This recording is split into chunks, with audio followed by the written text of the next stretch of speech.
Hello friends, welcome back to this channel. लक्ष्य तक आपके साथ स्वागत है आप सभी का आपके अपने इस चैनल में।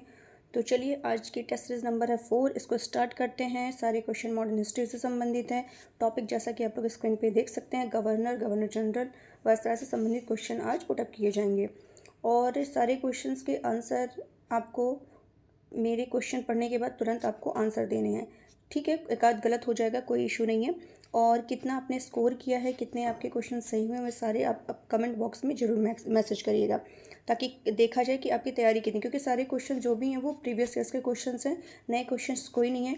और उस प्रीवियस ईयर्स के क्वेश्चन के माध्यम से ही आपको क्या किया जाएगा, एक्सप्लेन किया जाएगा। और भी चीज़ें और भी जो टॉपिक होंगे वे सारे बहुत ही अच्छे से क्लियर किए जाएंगे, एक्सप्लेन किए जाएंगे, ताकि आपको हर पॉइंट क्या हो बहुत ही अच्छे से समझ सके। तो चलिए स्टार्ट करते हैं बिना लेट किए हुए। 4th नंबर टेस्ट सीरीज है और ये क्या कहते हैं, इसमें भी आपके 40+ क्वेश्चंस होंगे जिसको आपको बहुत ही अच्छे से समझना है। तो चलिए स्टार्ट करते हैं बिना लेट किए हुए। 1 मिनट इस PDF ले लेती हूँ। यस, चलिए देखते हैं। फर्स्ट क्वेश्चन क्या कह रहा है, निम्नलिखित कथनों पर विचार करना है। क्या विचार करना है कि रॉबर्ट क्लाइव बंगाल के प्रथम गवर्नर जनरल थे। सेकेंड स्टेटमेंट क्या कह रहा है, विलियम बेंटिक भारत के प्रथम गवर्नर जनरल थे। अब आपको तो कुछ आइडिया होगा, जो फ्रेशर होंगे, जो अभी अभी तैयारी कर रहे होंगे, उनको तो नहीं पता है, लेकिन जो तैयारी पहले से कर उनको पता होगा कि फर्स्ट कौन था, क्या था। तो चलिए हम लोग देख लेते हैं। अब जिसको पता वो तुरंत कमेंट बॉक्स में आंसर बता दिया करे कि हाँ कौन सा आंसर सही है। तो यहाँ पे आपका जो राइट ऑप्शन है वो है बी, फर्स्ट ऑप्शन आपका सही नहीं है। क्यों नहीं सही है, कि क्या कह रहा है, रॉबर्ट क्लाइव बंगाल के प्रथम गवर्नर जनरल थे। बिल्कुल नहीं, रॉबर्ट क्लाइव नहीं, बल्कि कौन थे, वॉरेन हेस्टिंग। कौन थे, वॉरेन हेस्टिंग्स। वॉरेन हेस्टिंग्स जो थे ये बंगाल के प्रथम गवर्नर जनरल नियुक्त किए गए थे। कब, 1774 के तहत। ठीक है, 1774 में इनको बंगाल का प्रथम गवर्नर जनरल नियुक्त किया गया था। क्लियर। और विलियम बेंटिक जो थे भारत के प्रथम गवर्नर जनरल बनते हैं कब, 1834 में, 1834 में। क्लियर। और रॉबर्ट क्लाइव बंगाल के पहले गवर्नर नियुक्त किए गए थे। गवर्नर जनरल नहीं, बल्कि रॉबर्ट क्लाइव जो थे बंगाल के पहले गवर्नर नियुक्त किए गए थे, जो कि कब हुए थे, कब नियुक्त हुए थे, ये 1758 से 60, 65, 67 के बीच में इनकी अवधि थी, उस टाइम ये थे। तो उस तरीके से ये फर्स्ट ऑप्शन आपका गलत हो जाएगा, सेकंड ऑप्शन राइट। तो अब तीनों आपको क्लियर हो गया होगा कि रॉबर्ट क्लाइव जो थे बंगाल के पहले गवर्नर थे, वॉरेन हेस्टिंग जो हैं बंगाल के प्रथम गवर्नर जनरल थे। ठीक है। और विलियम बेंटिक भारत के प्रथम गवर्नर जनरल थे। तो इस तरीके से आपको तीनों पॉइंट बहुत ही अच्छे से क्लियर हो गया होगा। चलते हैं नेक्स्ट क्वेश्चन की तरफ। अब यहाँ पे आपको क्या बताना है, ये बताना है कि ये कुछ घटनाएं दी गई हैं, इन पे आपको विचार करना और इनको क्रमशः बताना है कि अभी क्वेश्चन में आगे पढ़ूंगी। चलिए देख लेते हैं। कह रहा है निम्नलिखित घटनाओं पर विचार करना है और क्या बताना, उपयुक्त घटनाओं के घटित होने के कालक्रम अनुसार को निम्नलिखित कूट में से सही क्रम का चयन करना है। तो इसके लिए तो सन पता होना चाहिए कि कब कब क्या क्या हुआ था। जैसे क्लाइव का पुनः भारत आगमन, तो अभी मैंने डिस्कस किया था कि क्लाइव दोबारा कब आए थे। ठीक है, तो क्या हुआ है कि ये आए थे 1700, क्लाइव का पुनः जो आगमन हुआ था 1765 में हुआ था। ठीक। और इलाहाबाद की संधि, ये हम लोगों ने लास्ट वाले लेक्चर में डिस्कस किया था, तो जिसने देखा होगा उससे ये क्लियर होगा कि इलाहाबाद की संधि कब हुई थी। तो अगस्त 1765 में हुई थी। अब देखो 1765 ये भी है, 1765 ये भी, इसके लिए हमें विथ मंथ तैयार होना चाहिए, पता होना चाहिए। तो क्लाइव जो आए थे वो मई 1765 में आए थे और इलाहाबाद की संधि अगस्त 1765 में हुई थी। फिर है बक्सर का युद्ध, तो बक्सर का युद्ध भी मैंने लास्ट लेक्चर में बताया था कि 22 अक्टूबर 1764 में हुआ था। ठीक है। और वहीं वॉरेन हेस्टिंग का भारत का गवर्नर बनना, कब ये बने थे भारत के गवर्नर, तो 1772 में। तो इस तरीके से आपको क्रम से मिलाना है। तो क्या आंसर हो जाएगा, ये क्वेश्चन RO में 2016 में पूछा था, तो ये इंपॉर्टेंट है, ध्यान रखिए सारा। इस तरीके से मैंने बता दिया, तो जो भी ऑप्शन होगा वो आप अपना लगा लीजिएगा। बस आपको सन पता होना चाहिए। क्लाइव पुनः भारत आए थे कब आए थे, मई 1765 में। इलाहाबाद की संधि हुई थी अगस्त 1765 में। बक्सर का युद्ध हुआ था 22 अक्टूबर 1764 में। और वॉरेन हेस्टिंग भारत के गवर्नर बने थे कब, 1772 में। नेक्स्ट क्वेश्चन चलते हैं। निम्नलिखित कथन में से कौन सा सही नहीं है, यहाँ पे बताना कौन सा सही नहीं है। तो पहले भी क्वेश्चन को हमें बहुत ध्यान से पढ़ना चाहिए, ताकि कुछ क्वेश्चन क्या होते हैं, कुछ लोग जल्दी जल्दी पढ़ लेते हैं और ये नहीं वाला छोड़ देते और फटाफट जो क्या होता है राइट होता है वो लगा के चले आते हैं। तो यहाँ पे बताना कौन सा सही नहीं है। क्या है फर्स्ट स्टेटमेंट, जन प्रशासन की नींव वॉरेन हेस्टिंग द्वारा मजबूती से रखी गई, जिस पर ऊपरी संरचना कॉर्नवालिस ने की थी। ठीक है। नेक्स्ट क्या है, ईस्ट इंडिया कंपनी की असैनिक और सैनिक सुधार करने का श्रेय किसको जाता है, क्लाइव को जाता है, बिल्कुल ठीक है। लॉर्ड विलियम बेंटिक सबसे बड़े ब्रिटिश शासकों में से एक था क्योंकि उसने भारत में ब्रिटिश साम्राज्य को संग्रहित किया। और फोर्थ ऑप्शन क्या कह रहा है, लॉर्ड डलहौजी ने द्वितीय के सिद्धांत के आधार पर ब्रिटिश साम्राज्य में समृद्ध क्षेत्र जोड़े। तो सब सही है, केवल ये सी ऑप्शन रॉन्ग है, क्योंकि जो लॉर्ड विलियम बेंटिक हैं इनका नाम सामाजिक और प्रशासनिक सुधार इन्होंने किया था, इसलिए इनको याद किया जाता है। लेकिन इन्होंने कहा भारत में ब्रिटिश साम्राज्य को संग्रहित किया, तो इस तरीके से ये गलत हो जाता है। चलते हैं नेक्स्ट क्वेश्चन की तरफ। भारत में ब्रिटिश साम्राज्य का संस्थापक कौन था, स्लीमैन, बिल्कुल नहीं। Lord Minto, Lord Clive, Lord Mayo, क्या हो सकता है, स्लीमैन तो बिल्कुल नहीं जाने जाते हैं, मिंटो भी नहीं, कुछ मिंटो का तो कुछ और के विषय में जाने जाते हैं, मेयो भी किसी और, तो लॉर्ड क्लाइव यहाँ पे ऑप्शन क्या हो जाएगा आपका, राइट हो जाएगा कि लॉर्ड क्लाइव हैं ये ब्रिटिश साम्राज्य के संस्थापक माने जाते हैं। नेक्स्ट क्वेश्चन, अंग्रेजों के विरुद्ध बनारस विद्रोह का नेतृत्व किसने किया था, शुजा-उद-दौला, आसफ-उद-दौला, राजा चेत सिंह, राजा महिब नारायण सिंह। तो किसने किया था, ये राजा चेत सिंह जो थे इन्होंने बनारस विद्रोह का नेतृत्व अंग्रेजों के विरुद्ध किया था। कब किया था, 1781 में किया था। बनारस विद्रोह 1781 में राजा चेत सिंह के द्वारा इनके नेतृत्व में किया गया था। और उस टाइम जो अंग्रेजों का नेतृत्व था, मतलब उस समय जो गवर्नर जनरल थे वॉरेन हेस्टिंग, ठीक है, ये आपको ध्यान रखना है। चलते हैं नेक्स्ट क्वेश्चन की तरफ। और गाइज आप लोग लेक्चर को लाइक करना बिल्कुल मत भूला करिए, लाइक करिए और जो भी आपके जानने में आपके फ्रेंड्स सर्कल हैं वहाँ पे भी शेयर करिए, और जो न्यू मेंबर्स हैं वो सब्सक्राइब करना बिल्कुल ना भूलें चैनल को। चलिए नेक्स्ट क्वेश्चन देखते हैं। कलकत्ता में एशियाटिक सोसाइटी की स्थापना के समय बंगाल का गवर्नर जनरल कौन था, तो कॉर्नवालिस थे क्या, लॉर्ड वॉरेन हेस्टिंग। अब पहले ये सन पता होना चाहिए कि कब हुआ था, तो बता दो एशियाटिक सोसाइटी की स्थापना जो हुई थी 1784, ठीक है, 1784 में जब एशियाटिक सोसाइटी की स्थापना हो रही थी तो उस समय जो थे वॉरेन हेस्टिंग्स थे, वॉरेन हेस्टिंग, क्योंकि मैंने बताया था 1774 में गवर्नर जनरल बनकर आए थे बंगाल के, ठीक है, तो 1774, अब 1774 है तो 1774 से 1785 तक, ये 1774 से 1785 तक। कल मैंने एक इस लेक्चर मतलब इस अगर ये कोई ये देख रहा है क्वेश्चन सॉल्व कर रहा है तो इसके से संबंधित हमारे प्लेलिस्ट में, चैनल के प्लेलिस्ट में गवर्नर जनरल से संबंधित लेक्चर मैंने वो ज़्यादा से ज़्यादा 9 से 10 मिनट या 15 मिनट का, मैक्सिमम 15 मिनट का या 10 मिनट का ऐसे ही होगा, मुझे याद नहीं कितने मिनट का है, उसको देखिएगा। अगर उसको एक बार आप देख लेंगे तो इस टाइप के जितने भी इंपॉर्टेंट क्वेश्चन होंगे वो आपके फटाफट सॉल्व हो जाएंगे, एक बार उसको जरूर देखिएगा। तो इस समय बंगाल मैंने वहाँ पे जितने भी गवर्नर जनरल सभी के बारे में बताया, विद सन बताया, कितने समय तक शासन किया, कौन कम समय तक शासन किया, सब बताया है, इवन उन्होंने क्या क्या वर्क किया, महत्वपूर्ण वर्क सब बताया, तो उसको जरूर देखिएगा। तो चलिए लॉर्ड वॉरेन हेस्टिंग इसका आंसर हो जाता है। नेक्स्ट क्वेश्चन, सुरक्षा प्रकोष्ठ की नीति किससे संबंधित है, सुरक्षा प्रकोष्ठ इसको जानते हैं क्या कहते हैं सभी, घेरे की नीति कहते हैं, घेरे की नीति, इंग्लिश में कहा जाए तो रिंग फेस नीति, घेरे की नीति, रिंग फेस, सुरक्षा प्रकोष्ठ की नीति किससे संबंधित है, तो किससे संबंधित है, ये वॉरेन हेस्टिंग से संबंधित है, किससे संबंधित है, वॉरेन हेस्टिंग से संबंधित है।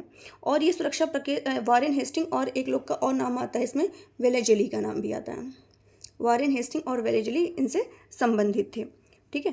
तो ये जो मैसूर और मराठों के साथ युद्ध करना, वॉरेन हेस्टिंग ने क्या किया, मैसूर और मराठों के साथ युद्ध करना, अन्य भारतीय रियासतों के साथ बराबरी की पदवी प्राप्त करने की भावना से इसकी ये नीति की घोषणा की थी, ठीक है। और इनमें कंपनी का उद्देश्य केवल क्या रहता था कि हमें क्या करना, अपने राज्य की रक्षा करना था, ठीक है। तो इस तरीके से आपको ध्यान रखना है। चलते हैं नेक्स्ट क्वेश्चन की तरफ। किसने बंगाल में द्वैध शासन प्रणाली, डुअल गवर्नमेंट को समाप्त किया था, किसने समाप्त किया था, तो रॉबर्ट क्लाइव हैं, कॉर्नवालिस हैं, हेस्टिंग हैं या कोई नहीं, तो वॉरेन हेस्टिंग ने क्या किया था, इस द्वैध शासन प्रणाली को समाप्त किया था। क्या हुआ था, जब वॉरेन हेस्टिंग थे 1772 से 85 तक थे, तो 1772 में इन्होंने क्या किया था, वॉरेन हेस्टिंग के कार्यकाल में 1772 में क्या हुआ था, कोर्ट ऑफ डायरेक्टर्स,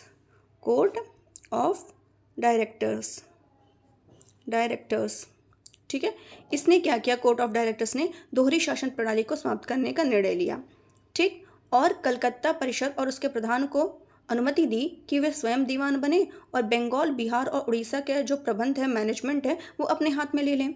तो इस तरीके से वॉरेन हेस्टिंग ने दोनों उपदीवानों यानी कि मोहम्मद रजा खां बंगाल यानी मुर्शिदाबाद और राजा शिताब राय बिहार के, इन लोगों को पदच्युत कर दिया। और द्वैध शासन की शुरुआत फिर क्या होता है, ये तो द्वैध शासन प्रणाली इन्होंने समाप्त कर दिया वॉरेन हेस्टिंग ने।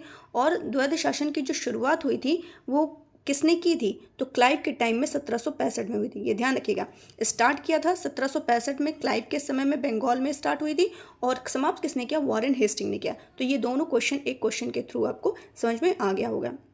नेक्स्ट क्वेश्चन है, किस पर ब्रिटिश संसद में महाभियोग का मुकदमा चलाया गया था। ये भी इंपॉर्टेंट क्वेश्चन है, किस पर चलाया गया था। सर जॉन शोर हैं,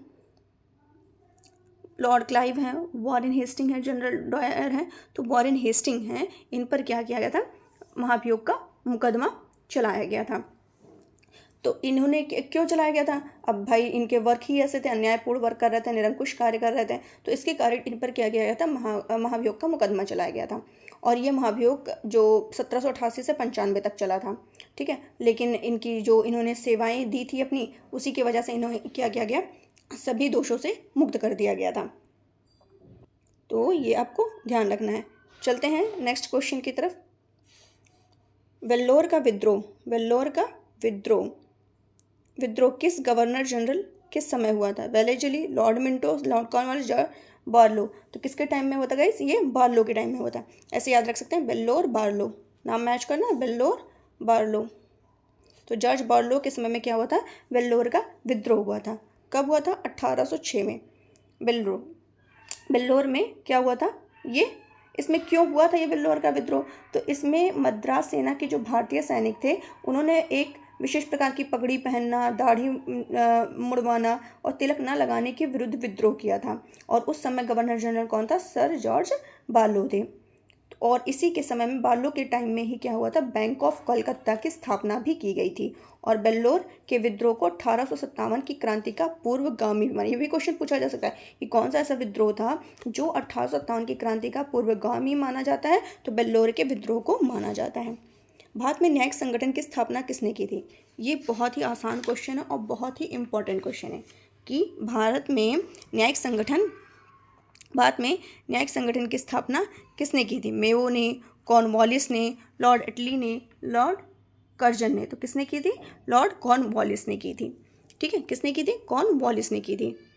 और कॉर्नवालिस ने ही 1793 में इसने क्या किया था, कॉर्नवालिस कोड यानी कॉर्नवालिस संहिता, जो कि शक्तियों के पृथक्करण के सिद्धांत पर आधारित थी, इसका भी गठन किया था। नेक्स्ट चलते हैं। भारतीय लोक सेवा का प्रवर्तन किया गया बेंटिक के शासनकाल में, कॉर्नवालिस के शासनकाल में, कर्जन के शासनकाल में, डलहौजी के शासनकाल में। कब किया गया, कॉर्नवालिस। भारतीय लोक सेवा, न्यायिक संगठन, ये सारे किससे संबंधित है, कॉर्नवालिस से संबंधित हैं। नेक्स्ट क्वेश्चन चलते हैं। 18वीं शताब्दी के उत्तरार्ध में किसे प्रायः कंपनी बहादुर की शान और शौकत का स्थानीय प्रतिनिधि कहा जाता था। किसको कहा जाता था, ये भी RO में ही पूछा गया हुआ क्वेश्चन है। और कब आया था ये, 2021 में पूछा गया था, 2021 में।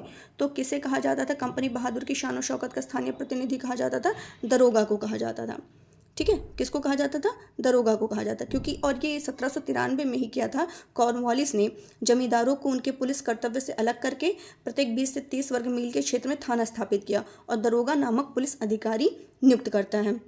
दरोगा की नियुक्ति एवं पर्यवेक्षण मजिस्ट्रेट द्वारा किया जाता था, ठीक है। और किसान दरोगा को कंपनी बहादुर की शान शौकत का स्थानीय प्रतिनिधि मानते थे। तो इस तरीके से ये क्वेश्चन भी आपको क्लियर हो गया होगा। चलते हैं नेक्स्ट क्वेश्चन की तरफ।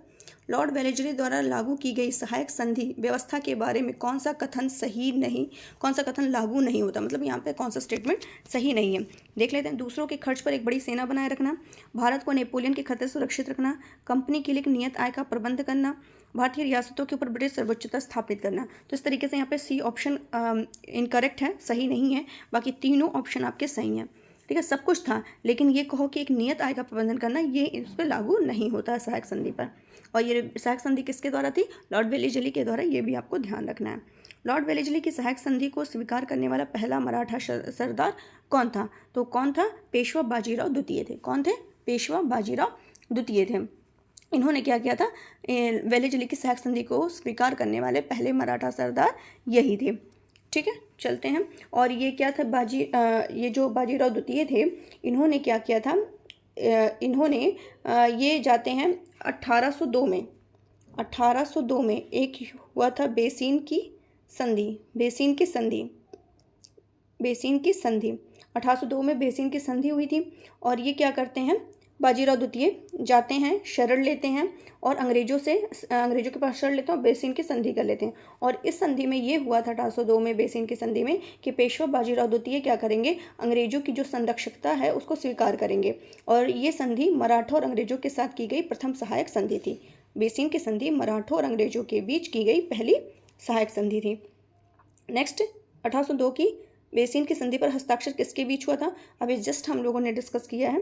तो ये कौन सा क्या हो जाएगा इसका, फटाफट बताइए कौन क्या हो जाएगा। 1802 की सहायक संधि पर हस्ताक्षर किसके किसके मध्य हुए थे, तो अंग्रेज तथा बाजीराव द्वितीय के मध्य हुए थे। सहायक संधि को स्वीकार करने वाला, एक मिनट, सहायक संधि को स्वीकार करने वाला पहला शासक था, कौन था, सहायक संधि को स्वीकार करने वाला पहला शासक कौन था, अवध का नवाब था। वेलेजली ने अगर ये कहा जाए कि सहायक संधि का आविष्कार किसने किया था, तो वेलेजली को नहीं कहा जाएगा। वेलेजली ने सहायक संधि का आविष्कार नहीं किया था, इसका अस्तित्व तो पहले से ही था। अगर माना जाए तो डुप्ले ऐसा पहला व्यक्ति था, पहला यूरोपीय था जिसने अपनी सेना किराए पर भारतीय राजाओं को दे दी थी। ठीक है, लेकिन क्लाइव के काल से ये प्रणाली जो है सभी गवर्नर जनरल ने अपना ली थी। ठीक, तो इस तरीके से ध्यान रखना कि किसके काल में ये क्रियान्वित किया गया, तब आप लगाएंगे क्या हो जाएगा, वेलेजली। लेकिन हम, एक मिनट, मैं क्वेश्चन कौन सा पढ़ रही थी, कहाँ मैं बताने लगी। सहायक संधि को स्वीकार करने वाला पहला जो था वो शासक कौन था, अवध का नवाब था। ठीक है, हाँ, तो कोई दिक्कत नहीं है, मैं यही बता रही थी कि जो सहायक संधि को स्वीकार किसने किया था, सहायक संधि का आविष्कार, मतलब ये वेलेजली के काल में क्या होता है, ये बहुत ही अच्छे तरीके से क्रियान्वित किया गया था इसके काल में। ठीक है, लेकिन डुप्ले ऐसा पहला व्यक्ति था, पहला यूरोपीय था जिसने मतलब अपनी सेना किराए पर भारतीय राजाओं को दी थी। और क्लाइव के काल में ये प्रणाली सभी गवर्नर जनरल ने अपना ली थी। ठीक है, तो इस तरीके से अगर ये पूछा जाता है कि सहायक संधि को स्वीकार करने वाला पहला शासक कौन था, तो वो क्या हो जाएगा, अवध का नवाब। नेक्स्ट चलते हैं, सहायक संधि व्यवस्था को स्वीकार करने वाला प्रथम भारतीय देशी शासक कौन थे, तो प्रथम भारतीय देशी शासक कौन थे, तो ये हो जाएंगे हैदराबाद के निजाम। अगर देशी शासक प्रथम भारतीय पूछ ले तो देशी शासक पूछ ले तो हैदराबाद के निजाम आंसर हो जाएगा। इस पर विचार करना है कि लॉर्ड वेलेजली के साथ सहायक संधि की थी और उनके द्वारा किए गए संधियों का सही कालानुक्रम, मतलब कौन कौन सा पहले होता है, तो इस तरीके से बताना है। तो आपको पता ही है, पहला अभी हैदराबाद, ठीक है, उसके बाद हैदराबाद के बाद हो जाएगा मैसूर, फिर अवध, फिर सिंधिया। ठीक है, हैदराबाद, मैसूर, सिंधिया, इस तरीके से। लेकिन अगर बताया जाए, क्रमशः बताया जाए, ये तो चलिए यहाँ पे, तो पहले हैदराबाद ऐसे आप याद कर लीजिए, HMT याद कर लीजिए, हैदराबाद, मैसूर, तंजौर, HMT, हैदराबाद, मैसूर, तंजौर, फिर अवध आ जाएगा, फिर पेशवा आ जाएगा। ठीक है, फिर भोसले, बरार के भोसले, सिंधिया, इंदौर के होलकर, जोधपुर, जयपुर, मछेरी, बूंदी, भरतपुर, ये सारे थे। लेकिन आपको सब नहीं, बस 4-5 क्रमशः याद रखेंगे तो आपके क्वेश्चंस के आंसर क्लियर हो जाएंगे। HMT यानी हैदराबाद, मैसूर, तंजौर, अवध और पी से क्या हो जाएगा, पेशवा, ये 5 याद रखिए, हैदराबाद, मैसूर, तंजौर, अवध, पेशवा और बरार के भोसले, इस तरीके से। चलते हैं नेक्स्ट क्वेश्चन की तरफ। ईस्ट इंडिया कंपनी का राजपूत राज्यों से सहायक संधि करने का मुख्य उद्देश्य क्या था, क्या कह रहा है क्वेश्चन, कि ईस्ट इंडिया कंपनी का राजपूत राज्यों से सहायक संधि करने का मुख्य उद्देश्य क्या था। तो चलिए देख लेते हैं क्या उद्देश्य था। शत्रुओं के विरुद्ध सैनिक सहायता प्राप्त करना, मराठा पिंडारी आक्रमणशील राज्यों की सुरक्षा, खिराज के रूप में धन प्राप्त करना, अंग्रेजों की प्रभुसत्ता स्थापित करना। तो क्या था, अंग्रेजों की प्रभुसत्ता स्थापित करना, यही इनका क्या था, उद्देश्य था। कौन सा सुमेलित नहीं है, बक्सर का युद्ध 1764, सहायक संधि 1863, बाद में ईस्ट इंडिया कंपनी का एकाधिकार 1833, और फिर क्या, ब्रिटिश नागरिकों और कंपनियों के लिए भारत में व्यापार का खोला जाना 1813, ये भी सही है। एक मिनट, कहाँ चला गया। अब आपको ये बाई चांस सारा नहीं है तो एलिमिनेशन भी आपको पता होना चाहिए। बक्सर का युद्ध तो कई बार बता दिया है, आपको याद हो गया, तो ये तो हटा। अब 3 आपको ढूंढना है। और ब्रिटिश नागरिक कंपनियों के लिए भारत में व्यापार का खोला जाना, ये भी सबको पता ही होगा। ठीक है, अब बी और सी पता होना है। तो बी सी में जो ईस्ट इंडिया कंपनी का अधिकार 1833 में हो गया था, तो सहायक संधि, ये बी ऑप्शन क्या हो जाएगा, ये गलत हो जाएगा, क्योंकि सहायक संधि प्रणाली अभी हम लोगों ने देखा था कि वेलेजली ने स्टार्ट किया था कब? 1798 में स्टार्ट किया था। आंग्ल नेपाल युद्ध किसके शासनकाल में होता है? आंग्ल नेपाल युद्ध किसके? वॉरेन हेस्टिंग के टाइम, सॉरी लॉर्ड हेस्टिंग, दो हेस्टिंग आते, एक वॉरेन एक लॉर्ड, ठीक है, तो लॉर्ड हेस्टिंग के टाइम में हुआ था। और ये जो टाइम था, ये गवर्नर जनरल जो थे लॉर्ड हेस्टिंग 1813 से 23 के बीच हुए थे। ये 1813 से 23 में थे। और इन्हीं के बीच 1814 में क्या हुआ था? आंग्ल नेपाल युद्ध हुआ था। और 1816 में ये युद्ध समाप्त हुआ था। किसकी संधि से हुई थी? सुगौली की संधि से समाप्त हुई थी। पहला आंग्ल नेपाल युद्ध जो हुआ था सुगौली की संधि से समाप्त हुई थी। और ठीक है, तो ये आपको ध्यान रखना है। चलते हैं नेक्स्ट क्वेश्चन। सुगौली की संधि कब हुई थी? अब यहाँ पे भी मैंने बताया 1816 में हुई थी, लेकिन ये लेखबद्ध कब कर दी गई थी? 1815। तो आसपास में यही आपको लगा देना है। कौन सा युग्म सुमेलित नहीं है? हेक्टर मुनरो, बक्सर का युद्ध, हेस्टिंग आंग्ल नेपाल युद्ध, ये तो अभी जस्ट मैंने बताया, वेलेजली चतुर्थ आंग्ल मैसूर युद्ध, कॉर्नवालिस तृतीय आंग्ल मराठा युद्ध।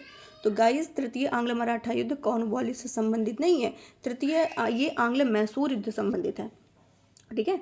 यही तृतीय आंग्ल मराठा युद्ध किसके टाइम में हुआ था? लॉर्ड हेस्टिंग के टाइम में हुआ था। लॉर्ड हेस्टिंग के टाइम में 1817 से 18 में हुआ था, जिसमें पुणे की संधि भी हुई थी, ठीक है। और ये जो तीसरा तो ये गलत हो जाएगा, लॉर्ड कॉर्नवालिस इसका आंसर नहीं होगा, ठीक है। बाकी सब सही ऑप्शन है। चलते हैं नेक्स्ट क्वेश्चन की तरफ।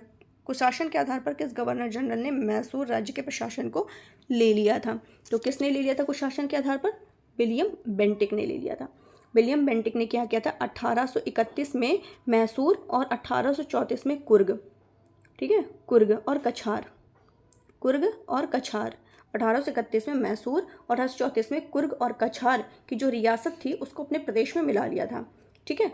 और किसके आधार पर? कुशासन के आधार पर। तो इस तरीके से विलियम बेंटिक का आंसर सही हो जाएगा।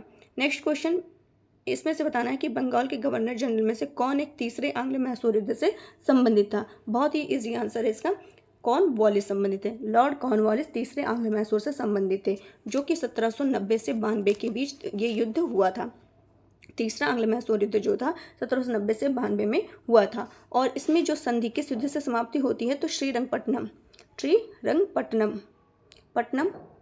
की संधि से 1792 में संधि की गई थी। और इसमें इस संधि के अनुसार ये हुआ था कि टीपू को अपने राज्य का लगभग आधा भाग अंग्रेजों को और उनके साथियों, यानी साथियों में निजाम और मराठा, इनको देना पड़ा था।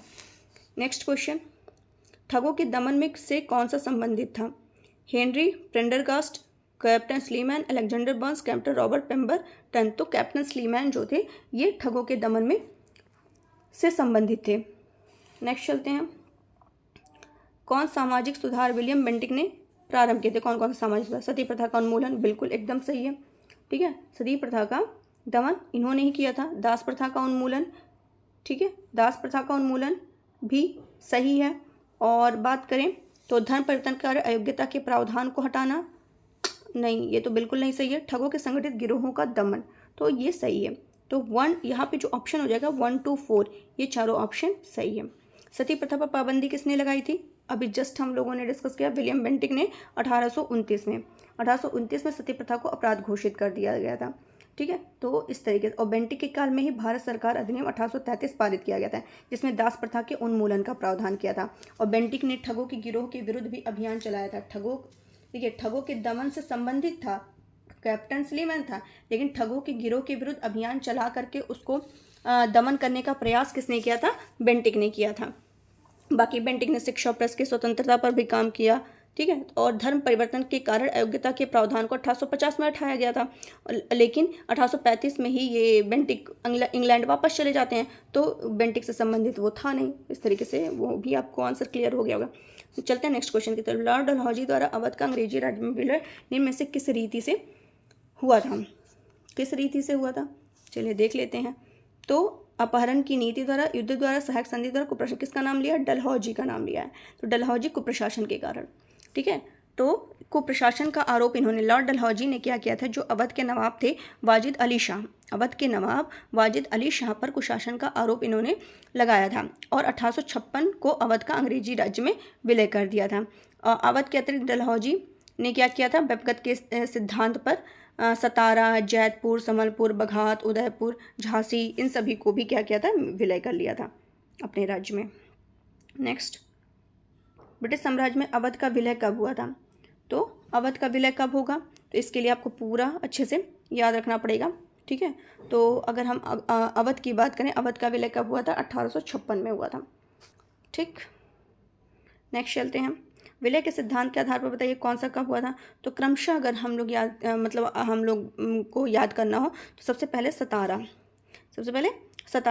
फिर सतारा कब हुआ था, ये हुआ था 1848 में। जैतपुर और संभलपुर, अगर जैतपुर होता या संभलपुर ये सब थे 1849 में। ठीक, अब आता बघात हो जाएगा 1850 में। उदयपुर है 1852 में और झांसी है 1854 में। नागपुर हो जाता, वो भी 1854 में। तो इस तरीके से आप क्रमशः मिला लीजिए। पहले सतारा है यानी फर्स्ट हो जाएगा, और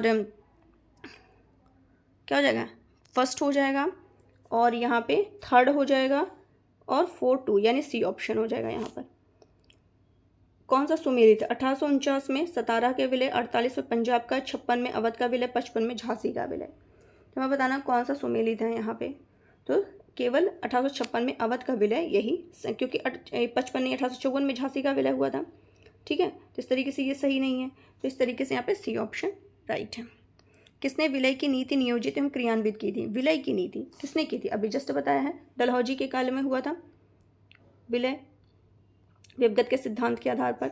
नेक्स्ट क्वेश्चन है, जेम्स एंड्रूज रैमजे भारत के किस गवर्नर जनरल का वास्तविक नाम था। चलिए बताइए किसका वास्तविक नाम था ये, तो ये लॉर्ड डलहौजी का ही था। लॉर्ड डलहौजी, जिसे अर्ल ऑफ डलहौजी भी कहा जाता है, ये गवर्नर जनरल बन करके भारत 1848 में आया था, और इसका वास्तविक नाम क्या था, जेम्स एंड्रूज रैमजे था। नेक्स्ट क्वेश्चन चलते हैं हम। अंग्रेजों द्वारा सिंध विजय संपन्न हुआ था। तो सिंध विजय कब संपन्न हुआ था, लॉर्ड एलन बरो के समय में हुआ था। 1842 से 44 के बीच में ये एलन बरो का काल हुआ, 42 से 44 के बीच में हुआ था। और इसी टाइम में क्या हुआ था, अंग्रेजों द्वारा सिंध विजय एलन बरो के समय में हुआ था, और एलन बरो के टाइम में ही पहला आंग्ल अफगान युद्ध भी हुआ था। सिक्किम का भारत में विलय किसके टाइम में हुआ था, सिक्किम का जो विलय हुआ था लॉर्ड डलहौजी के टाइम में हुआ था। ठीक है, नेक्स्ट क्वेश्चन, कौन अवध का ब्रिटिश रेजिमेंट था जब अवध का ब्रिटिश साम्राज्य में विलय हुआ। कौन अवध का ब्रिटिश रेजिडेंट था जब अवध का ब्रिटिश साम्राज्य में विलय हुआ, तो कौन था उस समय, जेम्स आउट्रम थे, जेम्स आउट्रम। तो क्या हुआ था, स्लीमैन उस टाइम थे, तो स्लीमैन के स्थान पर जेम्स आउट्रम को अवध का ब्रिटिश रेजिडेंट बनाया गया था। ठीक है, तो इस तरीके से ये आपको ध्यान रखना है। चलते हैं नेक्स्ट क्वेश्चन की तरफ। भारत में प्रथम रेलवे लाइन किस ब्रिटिश गवर्नर के समय बिछाई गई थी, तो ये तो सबसे आसान है, लॉर्ड डलहौजी के टाइम में ही बनाई गई थी। ठीक है, 1853 में पहली रेलवे लाइन बिछाई गई थी, बॉम्बे टू थाड़े डलहौजी के समय बिछाई गई थी। नेक्स्ट क्वेश्चन, कि ब्रिटिश भारतीय राज्य क्षेत्र का अंतिम प्रमुख विस्तार हुआ, क्या कह रहा है, ब्रिटिश भारतीय राज्य क्षेत्र का अंतिम प्रमुख विस्तार किसके टाइम में हुआ, डफरिन के समय हुआ। ब्रिटिश भारतीय राज्य क्षेत्र का अंतिम प्रमुख विस्तार किसके टाइम में, डफरिन के समय में हुआ था। ठीक है, चलते हैं नेक्स्ट क्वेश्चन की तरफ। विधवा पुनर्विवाह अधिनियम किसके शासन में क्रियान्वित हुआ था, विधवा पुनर्विवाह किसके टाइम में हुआ था, कैनिंग के समय में। किसके टाइम में, कैनिंग के समय में। 1856 में इन्होंने क्या किया था, विधवा पुनर्विवाह अधिनियम पारित किया था। ठीक है, और इस अधिनियम को किसने, लॉर्ड डलहौजी के समय प्रस्तुत किया गया था, लेकिन क्रियान्वित किया गया कैनिंग के टाइम में। ठीक है, तो ये ध्यान रखना। इसमें यह था कि जो विधवा विवाह को वैध मान लिया गया, और इस विवाह से उत्पन्न हुए बालक वैध घोषित किए गए। नेक्स्ट क्वेश्चन, 1 नवंबर 1858 को महारानी विक्टोरिया का घोषणा पत्र इलाहाबाद में पढ़कर सुनाया था। किसने सुनाया था, वर्नहम ने, हरकोर्ट बटलर ने, विलियम बेंटिंग ने, कैनिंग ने। किसने पढ़ करके सुनाया था, तो लॉर्ड कैनिंग ने। 1857 की महान क्रांति का सबसे जो इम्पोर्टेंट परिणाम था, रिजल्ट था, वो था महारानी की उद्घोषणा। और ये उद्घोषणा 1 नवंबर 1858 को इलाहाबाद में जो दरबार लगा था, उसमें लॉर्ड जो प्रथम वायसराय थे लॉर्ड कैनिंग, उनके द्वारा उद्घोषित की गई थी। नेक्स्ट क्वेश्चन, अपने पुत्र के स्थान पर दूसरे उत्तराधिकारी को गोद लेने के अधिकार को पुनः स्थापित किया था। किसके द्वारा, 1858 के साम्राज्ञी की घोषणा के द्वारा। किस गवर्नर जनरल ने भारत में दास प्रथा को समाप्त किया था, किस गवर्नर जनरल ने भारत में दास प्रथा को समाप्त किया था, कॉर्नवालिस ने, एलन बरो ने, विलियम बेंटिक ने, या फिर सर जॉन शो ने? तो एलन बरो ने क्या किया था, दास प्रथा को समाप्त किया था 1843 के एक्ट के द्वारा। 1843 के एक्ट 5 के द्वारा ये जो गवर्नर जनरल थे लॉर्ड एलन बरो, इन्होंने इसका उन्मूलन किया था और इनका टाइम मैंने बताया था ऑलरेडी 42 से 44 था। नेक्स्ट क्वेश्चन, कौन सा एक सही सुमेलित है? कॉर्नवालिस स्थायी बंदोबस्त, वेलेजली चतुराईपूर्ण निष्क्रियता, लॉर्ड डलहौजी सहायक संधि। सही बताना है तो लॉर्ड डलहौजी जो यहाँ पे क्या कह रहा है, सहायक संधि, और लॉर्ड कैनिंग भारतीय राष्ट्रीय कांग्रेस की स्थापना। तो उल्टा सीधा लिख दिया गया, यहाँ पे बताना है जो स्थायी बंदोबस्त है यही एकदम सही है। ठीक है, तो ये आपको ध्यान रखना। कॉर्नवालिस ने, क्योंकि कॉर्नवालिस जो थे इन्होंने स्थायी बंदोबस्त किया था और चतुराईपूर्ण निष्क्रियता की नीति लॉरेंस ने की थी। ये लॉरेंस ने की थी। और सहायक संधि वेलेजली से संबंधित है, ये भी हम लोगों ने डिस्कस किया, वेलेजली से संबंधित थी। ठीक है, तो ये आपको ध्यान रखना है। और भारतीय राष्ट्रीय कांग्रेस की स्थापना जो है ये कैनिंग के समय नहीं हुई थी, ये डफरिन के कार्यकाल में A.O. ह्यूम के द्वारा की गई थी। 84 में की गई थी। क्या है नेक्स्ट क्वेश्चन, पेशवाई को कब समाप्त किया गया था? पेशवाई को कब समाप्त किया गया था? तो 1818 में समाप्त किया गया था। किसने राजपूताना की देशी रियासतों के, एक मिनट, क्या कह रहा है, किसने राजपूताना की देसी रियासतों के साथ 1817-18 की अधीनस्थ संधि की बातचीत की थी? किसने की थी? मेटकॉफ ने की थी।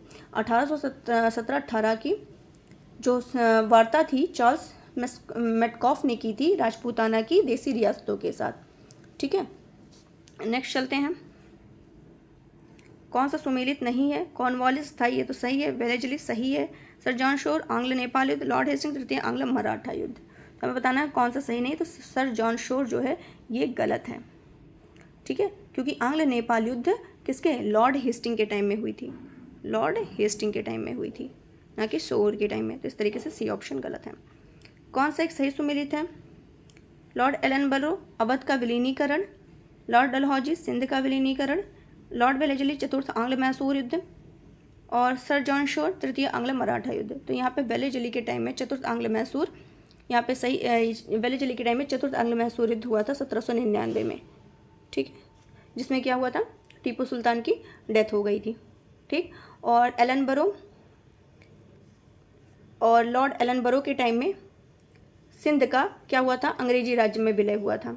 ठीक, और डलहौजी के टाइम में कुशासन के आरोप में अवध का विलीनीकरण हुआ था। तो ये इनका हो जाएगा, ये इनका हो जाएगा।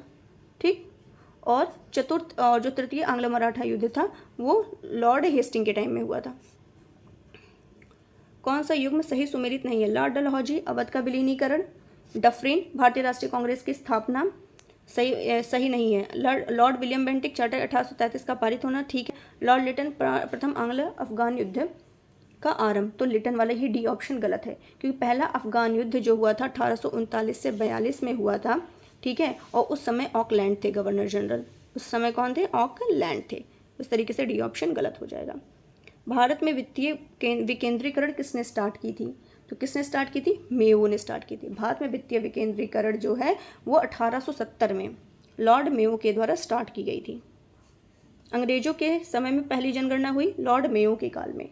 मेयो के काल में 1869 से 72 के बीच में क्या हुआ था, मेयो का काल था। 1872 में इन्होंने क्या किया था, प्रथम जनगणना स्टार्ट की थी। लेकिन रिपन के काल में नियमित जनगणना हर 10 वर्ष पे क्या हुआ था, नियमित जनगणना 1881 में ये कर दिया गया था। किस वायसराय की हत्या अंडमान निकोबार द्वीप समूह में जब वे भ्रमण पर थे एक दंडित अपराधी द्वारा की गई थी? तो लॉर्ड मिंटो ही थे जिनकी लॉर्ड मेयो थे जिनकी क्या की थी, ये क्या की गई थी, हत्या कर दी गई थी अंडमान निकोबार में ही। नेक्स्ट क्वेश्चन चलते हैं। नेक्स्ट क्वेश्चन, अफगानिस्तान के प्रति एक जोश भरी अग्र फॉरवर्ड नीति का अनुसरण करने वाला गवर्नर जनरल कौन था? तो कौन था? लिटन थे। अग्र फॉरवर्ड से संबंधित कौन है? लिटन है। ये 1876 में जब ये लिटन वायसराय बन करके आते हैं तो अफगानिस्तान के प्रति जो अपनाई गई नीति में थी उनमें चेंजेस आ जाता है। तो इन्होंने क्या किया था, कुशल अकर्मण्यता, ये भी पूछता है कुशल अकर्मण्यता नीति के स्थान पर किसने चेंज किया था? तो कुशल अकर्मण्यता की नीति के स्थान पर अग्रगामी नीति का अनुसरण इन्हीं के टाइम में स्टार्ट किया गया था। नेक्स्ट, कौन भारत का वायसराय सबसे दीर्घ काल तक था?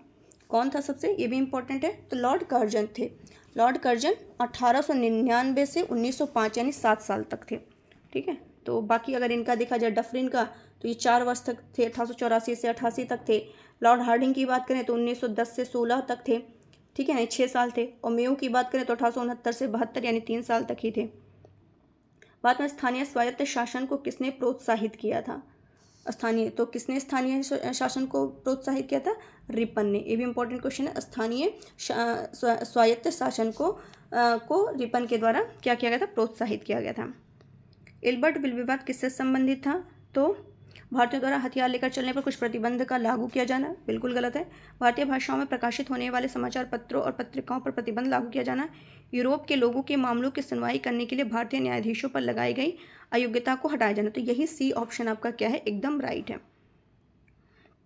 किसकी पदावधि में महिलाओं तथा बच्चों की कार्यावधि के घंटों को सीमित करने और स्थानीय स्वशासन को आवश्यक नियम बनाने के लिए प्राधिकृत करने के लिए प्रथम फैक्ट्री अधिनियम का अधिग्रहण किया गया था? प्रथम फैक्ट्री अधिनियम का अधिग्रहण किया गया था किसके टाइम में? रिपन के टाइम में ही किया गया था। यहाँ पे प्रथम फैक्ट्री अधिनियम 1881 के रूप में इसे जाना जाता है। इसमें यह हुआ था इस अधिनियम के तहत कि जो 7 वर्ष से कम उम्र के बच्चे हैं, 7 साल से कम उम्र के बच्चों को फैक्ट्री में काम करने पर रोक लगा दिया गया और 7 से 12 वर्ष के बच्चों की जो कार्य अवधि थी वो 9 घंटे कर दी गई और महीने में 4 दिन की छुट्टी का प्रावधान इसमें किया गया। कौन सा युग्म सही सुमेलित नहीं है? स्थानीय स्वशासन लिटन, सहायक संधि वेलेजली सही है, राज्यपालन नीति डलहौजी, स्थायी बंदोबस्त लॉर्ड कॉर्नवालिस। तो इसमें बताना है कि कौन सा सुमेलित नहीं है। तो स्थानीय स्वशासन जो है वो लॉर्ड लिटन नहीं बल्कि क्या हो जाएगा? रिपन के से संबंधित है। बाकी सारे स्टेटमेंट सही हैं। सूची 1 को सूची 2 से मिलाना है। चलिए मिला लेते हैं। ये थोड़ा सा ही है, चलिए इसको देख लेते हैं। तो यहाँ पे बताना है डलहौजी का क्या है? डलहौजी का क्या था? व्यक्तिगत का सिद्धांत, रिपन का स्वायत्त शासन, कर्जन का बंगाल का विभाजन, विलियम बेंटिक सती प्रथा का निषेध। तो आप एक का डी लगा दीजिए, बी का ए लगा दीजिए, यानी ए ऑप्शन। यहाँ पे कौन सा हो जाएगा? ए ऑप्शन एकदम राइट हो जाएगा। खुद देख लीजिए ना, अभी सारे आपने तो पढ़ ही लिया है। अब देखिए कहीं अदर से क्वेश्चन नहीं आते, यही सब क्वेश्चन है। अगर आप अच्छे से देखना है तो सारे के सारे आपको क्या हो जाएंगे? कहीं ना कहीं मिल ही जाएंगे। भारतीय पुरातत्व सर्वेक्षण किसके काल में हुई थी? सबसे आसान क्वेश्चन है। ये किसके टाइम में हुई थी? भारतीय पुरातत्व सर्वेक्षण के कर्जन के टाइम में हुई थी। किसके काल में? ये कर्जन के काल में हुई थी। भारत में कर्जन के प्रशासन की तुलना औरंगजेब से किसने की थी? औरंगजेब की से तुलना कर्जन के प्रशासन की तुलना औरंगजेब से किसने की थी? तो जी के गोखले ने की थी। किसने की थी? जी के गोपाल कृष्ण गोखले जी ने की थी। इंपीरियल कैडेट कॉर्प्स की स्थापना किसने की थी? इंपीरियल कैडेट कोर्प्स की स्थापना किसने की थी? कर्जन ने ही की थी। नेक्स्ट क्वेश्चन, भारत में ब्रिटिश साम्राज्य के दौरान निम्नलिखित वायसराय पर विचार कीजिए। अभी क्या बताना है? इनकी पदावधि का से मतलब कौन पहले आता है, कैसे आता है, ये आपको बताना है। तो चलिए देख लेते हैं कौन पहले आता है, कैसे है। तो इसमें क्या कह रहा है कि भारत में ब्रिटिश साम्राज्य की, ठीक है, लॉर्ड कर्जन है, लॉर्ड हार्डिंग है, चेम्सफोर्ड है, इरविन है।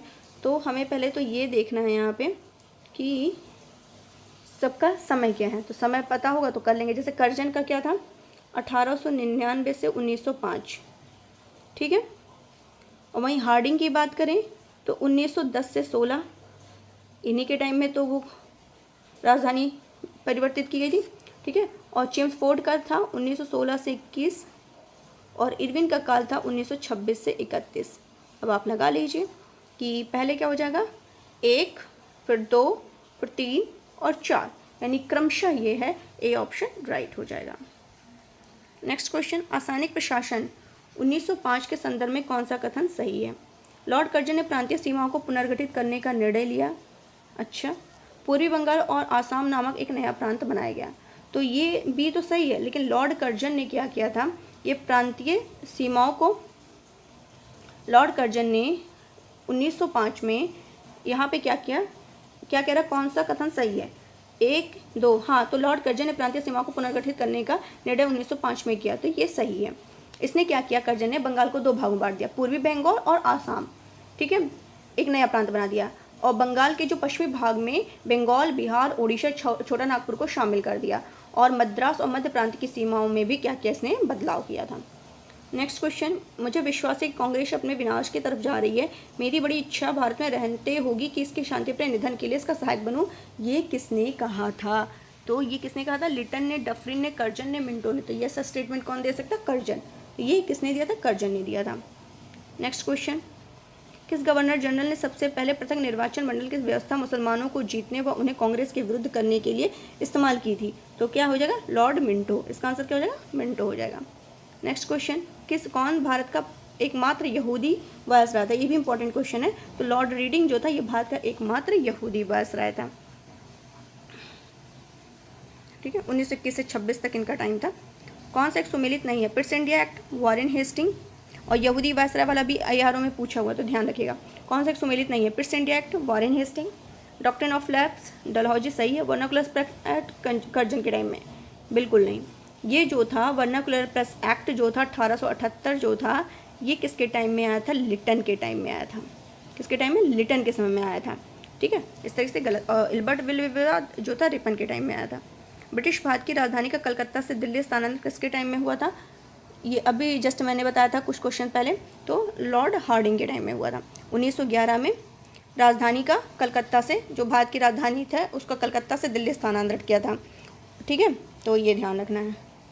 नेक्स्ट चलते हैं, इसमें मिलाना है। डॉक्ट्रिन ऑफ लैप्स कई बार पढ़ चुके हैं, डलहौजी के टाइम में। ठीक है, और सामाजिक सुधार बेंटिक। ठीक, बंगाल में दोहरा शासन क्लाइव के टाइम में, और बंगाल का विभाजन कर्जन का। तो ये मिला लीजिए, पहले का 3 हो जाएगा। ठीक है, बंगाल का विभाजन, और बी का 1 हो जाएगा, सी का 2 हो जाएगा, यानी सी ऑप्शन यहाँ पे हो जाएगा। नेक्स्ट क्वेश्चन यहाँ भी मिलाना है। अभी मैंने बताया था सतारा 1848, झांसी 1854, अवध 1856, संबलपुर 1849। नेक्स्ट, चलिए गाइस यहीं तक है। सारे क्वेश्चंस आपके मैंने डिस्कस कर लिए हैं। सब कुछ बहुत ही अच्छे से एक्सप्लेन करने की कोशिश की है। बाकी कहीं भी समझ नहीं आया हो तो आप कमेंट बॉक्स में मैसेज कर सकते हैं, या फिर जो लक्ष्य तक आपके साथ नाम का चैनल है वहाँ जाकर के टेलीग्राम पे सर्च कर लीजिए, वहाँ आप मैसेज कर सकते हैं। बाकी कोई भी प्रॉब्लम हो आप पे शेयर कर सकते हैं, और जो भी अगर अच्छा लगा हो तो प्लीज़ उसको लाइक करिए, शेयर करिए, सब्सक्राइब करना बिल्कुल मत भूलिए। तो चलिए आज का सीरीज़ यहीं समाप्त करते हैं। नेक्स्ट क्या होगा वो आपको मैसेज के थ्रू बता दिया जाएगा। तो आज के लिए बस इतना ही रखते हैं। Thank you so much.